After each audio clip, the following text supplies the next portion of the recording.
Breaking news చూస్తున్నారు. దువ్వాడ శ్రీనివాస్ పై YCP పెద్దలు serious అయ్యారా అంటే అవుననే మాట వినిపిస్తోంది. వెంటనే ఫ్యామిలీ సమస్యలు పరిష్కరించుకోవాలని ఆదేశించినట్టుగా తెలుస్తోంది. రచ్చకెక్కి విమర్శలు చేసుకోవడం సరికాదని చెప్పి వైసీపీ పెద్దలు సూచించినట్టుగా తెలుస్తోంది దువ్వాడ శ్రీనివాస్కు. ఇప్పటికే తనకు పెద్దలు ఫోన్ చేశారంటున్నారు దువ్వాడ. గతంలోనే జగన్ దగ్గర దువ్వాడ ఫ్యామిలీ పంచాయతీ వెళ్ళింది. దువ్వాడను ఎమ్మెల్సీ పదవి నుంచి తప్పించాలని ఇప్పుడు దువ్వాడ వాణి డిమాండ్ చేస్తున్నారు. దువ్వాడ ఇష్యూపై బహిరంగంగా స్పందించలేదు వైసీపీ అధిష్టానం. ఇక దువ్వాడపై వేటు వేస్తే పార్టీకి ఇబ్బంది అవుతుందనే భావన కూడా ఉన్నట్టుగా తెలుస్తోంది. పార్టీలోనే అంతర్గత చర్చ కూడా జరుగుతోంది ఈ అంశానికి సంబంధించి. అయితే గతంలో విమర్శలు ఎదుర్కొన్న నేతల మీద చర్యలు తీసుకోకుండా దువ్వాడపై చర్యలు తీసుకుంటే వ్యతిరేకత వస్తుంది అనే ఆలోచనలో కూడా ఇటు వైసీపీ అధిష్టానం ఉన్నట్టుగా తెలుస్తోంది. మరి ముఖ్యంగా విజయసాయిరెడ్డి కావచ్చు, లేకపోతే అంబటి రాంబాబు, అలాగే అవంతి శ్రీనివాస్ పై కూడా చర్యలు తీసుకోకుండా బీసీ అయిన దువ్వాడపై చర్యలు తీసుకున్నారని, రాంగ్ ఇండికేషన్స్ జనంలోకి వెళతాయనే చర్చ పార్టీలో జోరుగా జరిగినట్టుగా తెలుస్తోంది. అందుకే ఈ విషయంలో సైలెంట్గా ఉంది వైసీపీ అధిష్టానం అనే మాట పార్టీలోనే అంతర్గతంగా పెద్ద చర్చకు దారితీస్తుంది. ఈ నేపథ్యంలో దువ్వాడపై యాక్షన్ ఉంటుందా? దువ్వాడపై ఒకవేళ యాక్షన్ ఉంటే ఎటువంటి యాక్షన్ ఉంటుంది? ఇటు దువ్వాడ వాణి డిమాండ్ చేస్తున్నట్టుగా ఎమ్మెల్సీ పదవి అనే అంశాన్ని ఇక్కడ వైసీపీ అధిష్టానం పునరాలోచన చేసే అవకాశం ఉందా? లేకపోతే పార్టీకి సంబంధించి, ఎందుకంటే గతంలో కూడా కొన్ని అంశాలకు సంబంధించి ఇటు బలమైన నిర్ణయం తీసుకోలేదు అనే అంశానికి సంబంధించి చర్చ జరుగుతున్న నేపథ్యంలో ఇప్పుడు దువ్వాడ శ్రీనివాస్ మీద అదే విధంగా ఆలోచించి యాక్షన్ తీసుకునే అవకాశం ఉందా? ఏం జరుగుతోంది? ఏం జరిగే అవకాశం ఉంది? అంతకన్నా ముందు దువ్వాడ శ్రీనివాస్ ఇదే అంశానికి సంబంధించి రియాక్ట్ అయ్యారు. ఒకసారి దువ్వాడ శ్రీనివాస్ ఏమంటున్నారో చూద్దాం.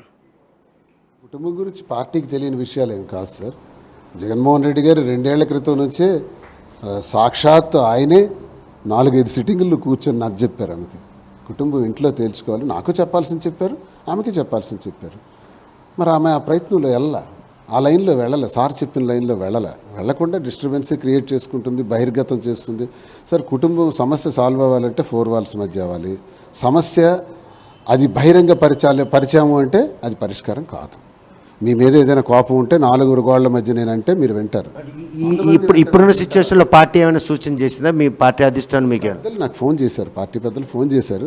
కుటుంబ వ్యవహారం వాళ్ళు మాత్రం ఏం చేయగలుగుతారు సార్? కుటుంబ వ్యవహారం కదా సార్. ఏమంటారు సార్? మనం చేసుకోమంటారా? సెటిల్ చేసుకోసిను మరి మీరు చెప్పినట్టే సెటిల్ చేసుకోమని చెప్తున్నారు.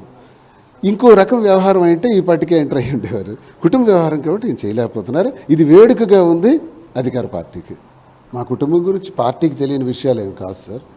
జగన్మోహన్ రెడ్డి గారు 2 ఏళ్ల క్రితం నుంచే సాక్షాత్ రైట్, అది దువ్వాడ శ్రీనివాస్ చెబుతోంది. 2 ఏళ్ల నుంచే ఇటు వైసీపీ అధిష్టానం దృష్టిలో ఈ విషయం ఉంది. ఇన్ఫ్యాక్ట్ సాక్షాత్ జగన్మోహన్ రెడ్డి మా విషయం గురించి మాట్లాడారు, నాతో మాట్లాడారు, అలాగే దువ్వాడ వాణితో కూడా మాట్లాడారు, మా ఇద్దరితో కూడా మాట్లాడారు, ఇద్దరికీ చెప్పారు. కానీ దువ్వాడ వాణి ఆ పరిధికి సంబంధించి అక్కడ ఆలోచించలేదు. అందుకే ఇష్యూ ఇంతలా కొనసాగుతోందంటూ కూడా దువ్వాడ శ్రీనివాస్ చెప్తున్న పరిస్థితి. కుటుంబ వ్యవహారం మీరే సెటిల్ చేసుకున్నట్టు కూడా ఇటు వైసీపీ అధిష్టానం చెప్పినట్టుగా దువ్వాడ శ్రీనివాస్ చెప్పిన సందర్భాన్ని చూసాం. అప్డేట్స్ అందించేందుకు రాజేష్ సిద్ధంగా ఉన్నారు. రాజేష్, సో ఇప్పుడు దువ్వాడ శ్రీనివాస్ రియాక్షన్ కూడా చూసాం. ఆయన కూడా చెప్తున్నారు గతంలో ఇటు జగన్ కూడా మాట్లాడారు, కానీ ఎక్కడ కూడా ఈ సమస్యకు సంబంధించి వాణి ఆయన చెప్పిన విధంగా ఎక్కడ ఆలోచించలేదు, అలా అడుగులు వేయలేదు. అందుకే ఈ విషయం ఎంతలా పెడుతోందంటూ కూడా చెప్తున్న నేపథ్యంలో ఇప్పుడు దువ్వాడ శ్రీనివాస్ విషయంలో వైసీపీ అధిష్టానం ఏం ఆలోచిస్తోంది? అదే దువ్వాడ శ్రీనివాస్ మీద చర్యలు తీసుకోవాలా వద్దా అన్న దానిపై వైసీపీ అధిష్టానం తర్జన భర్జన పడుతున్నట్టు తెలుస్తుంది. ఎందుకంటే ఒకవైపున ఆయన 2 భార్యల వ్యవహారంతో గత 3 రోజులుగా రచ్చకెక్కుతుంది. సోషల్ మీడియాతో పాటు మీడియాలో పెద్ద ఎత్తున విమర్శలు రావడం, కొంత హైడ్రామా నడవడం మనం చూస్తున్న నేపథ్యంలో ఇప్పుడు దువ్వాడ శ్రీనివాస్ మీద చర్యలు తీసుకోవాలా వద్దనే దానిపైన వైసీపీ అధిష్టానం తర్జన భర్జన పడుతుంది. ఈ నేపథ్యంలో ఆల్రెడీ దువ్వాడ శ్రీనివాస్ కి వైసీపీ నుంచి ఫోన్ కాల్స్ వెళ్ళినట్టు తెలుస్తుంది. ఈ ఫ్యామిలీ ఇష్యూని త్వరగా సెటిల్ చేసుకోండి, ఇది పార్టీకి ఇబ్బందికరంగా మారే అవకాశం ఉంది కాబట్టి త్వరగా సెటిల్ చేసుకోవాలని పార్టీ నేతల నుండి, కీలక నేతల నుండి ఆయనకి సమాచారం వెళ్ళినట్టు, ఫోన్ కాల్ వెళ్ళినట్టు తెలుస్తుంది. ఫోన్ లో కూడా మాట్లాడారు, త్వరగా సమస్య పరిశీలించుకుంటే బాగుంటుంది, లేకపోతే చర్యలు తీసుకోవాల్సి ఉంటుందని ఇండైరెక్ట్ గా దువ్వాడ శ్రీనివాస్ కి వార్నింగ్ ఇచ్చినట్టుగా తెలుస్తుంది. అయితే దువ్వాడ శ్రీనివాస్ మాత్రం తన భార్య వాణితో ఉండేది లేదు, మాదిరితో ఉంటానని ఆయన చెబుతున్న నేపథ్యం ఇప్పుడు ఆమె ఇంకా ఆ వాణి గాని పిల్లలంతా కూడా ఫైట్ చేస్తూ ఉన్నారు. ఖచ్చితంగా దువ్వాడ శ్రీనివాస్ తమ తండ్రిని కూడా వాళ్ళు చెబుతున్న నేపథ్యంలో ఇప్పుడు దువ్వాడ శ్రీనివాస్ ఏం చేస్తారని ఒక ఉత్కంఠ కనపడుతుంది. మరోవైపు ఇప్పుడు దువ్వాడ శ్రీనివాస్ మీద చర్యలు తీసుకుంటే వైసీపీ అధిష్టానం మీద మరోసారి కొన్ని విమర్శలు వచ్చే అవకాశం కనబడుతుంది. ఎందుకంటే గత నెలలో విజయసాయి వ్యవహారాన్ని మనం చూసాము. ఎండోమెంట్ అసిస్టెంట్ కమిషనర్ శాంతికి సంబంధించిన ఇష్యూలో విజయసాయి పేరు ఆయన DNA టెస్ట్ చేసుకోవాలంటే స్వయంగా ఆయన భర్త శాంతి భర్త మదన్ మోహన్ రోడ్డు మీదకి వచ్చి ఆందోళన చేయడం, ఢిల్లీ వీడి ఆందోళన చేయడం చూసాము.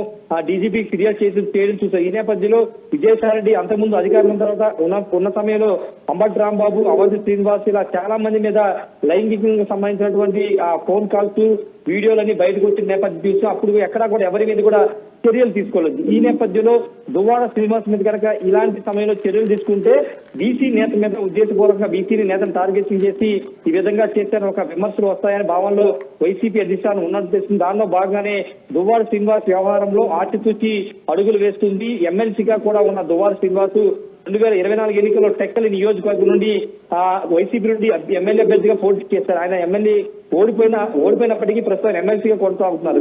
ఈ నేపథ్యంలో ఈ ఇష్యూ అంతా కూడా పెద్ద పొలిటికల్ గా టర్న్ అవుతున్న నేపథ్యంలో చర్యలు తీసుకోవాలేదనే దానిపైన వైసీపీ అధిష్టానం ఆలోచన చేస్తుంది. కాబట్టి ఇప్పుడు చర్యలు తీసుకుంటే బీసీ నేత కాబట్టి టార్గెట్ చేసి తొలగించారని ఒక విమర్శ వచ్చే అవకాశం ఉంది. కాబట్టి ఆ యాంగిల్లో కూడా వైసీపీ అధిష్టానం ఆలోచిస్తుంది. కాబట్టి ప్రస్తుతానికి అయితే ఇంకా అఫీషియల్ ఎలాంటి చర్యలు తీసుకోలేదు. కానీ ఫోన్ కాల్ మాత్రం చేశారు. ఫోన్ చేసి ఒక స్పీచ్ వార్నింగ్ కూడా ఇచ్చినట్టు తెలుస్తుంది. త్వరగా తెలుసుకోకపోతే చర్యలు ఉంటాయని మాత్రం హెచ్చరించినట్టు తెలుస్తుంది. మరి దువ్వాడ శ్రీనివాస్ దీని మీద ఏ విధంగా రియాక్ట్ అవుతారో అంటే వైసీపీ అధిష్టానం నుంచి ఎవరైనా కీలకమైన నేతలు ఎవరైనా ఇప్పుడు మళ్ళీ వీళ్ళిద్దరిని కూర్చోబెట్టి మాట్లాడే అవకాశం ఉందా, లేకపోతే మీరే తేల్చుకుని అంటున్నారా? ఒకవేళ తేల్చని పక్షంలో అప్పుడు యాక్షన్లోకి వెళ్ళే అవకాశం ఉందా?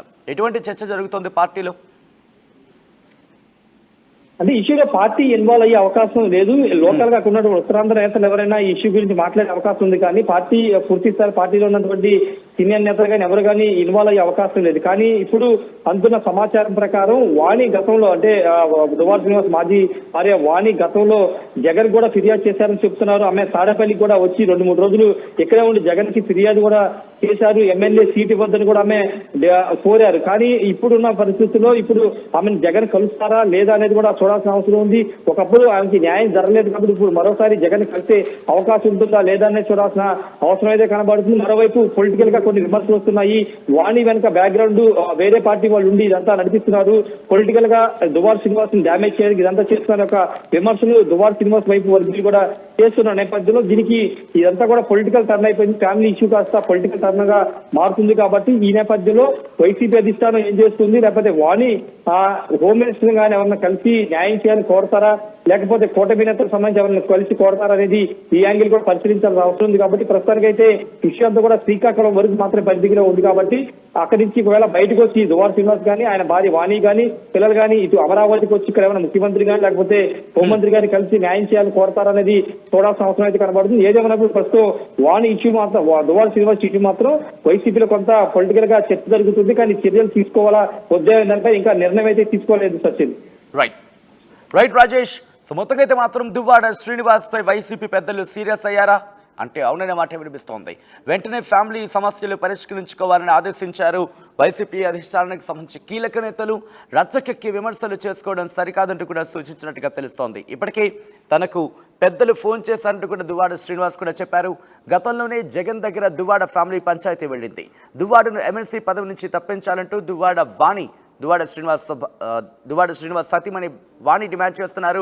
దువ్వాడ ఇష్యూపై బహిరంగంగా స్పందించలేదు వైసీపీ అధిష్టానం. దువ్వాడపై వేటు వేస్తే పార్టీకి ఇబ్బంది అవుతుందనే భావనలో ఉన్నట్టుగా తెలుస్తోంది. గతంలో విమర్శలు ఎదుర్కొన్న నేతల మీద చర్యలు తీసుకోకుండా దువ్వాడపై చర్యలు తీసుకుంటే వ్యతిరేకత వస్తుందనే ఆలోచనలో వైసీపీ అధిష్టానం ఉన్నట్టుగా తెలుస్తోంది. విజయసాయిరెడ్డి, అంబటి రాంబాబు, అవంతి శ్రీనివాస్పై చర్యలు తీసుకోకుండా బీసీ అయిన దువ్వాడపై చర్యలు తీసుకున్నారని రాంగ్ ఇండికేషన్స్ జనంలోకి వెళతాయంటూ కూడా పార్టీలో తీవ్రంగా చర్చ జరుగుతోంది. అందుకే సైలెంట్గా ఉంటోంది వైసీపీ అధిష్టానం అనే చర్చ పార్టీలోనే జరుగుతోంది.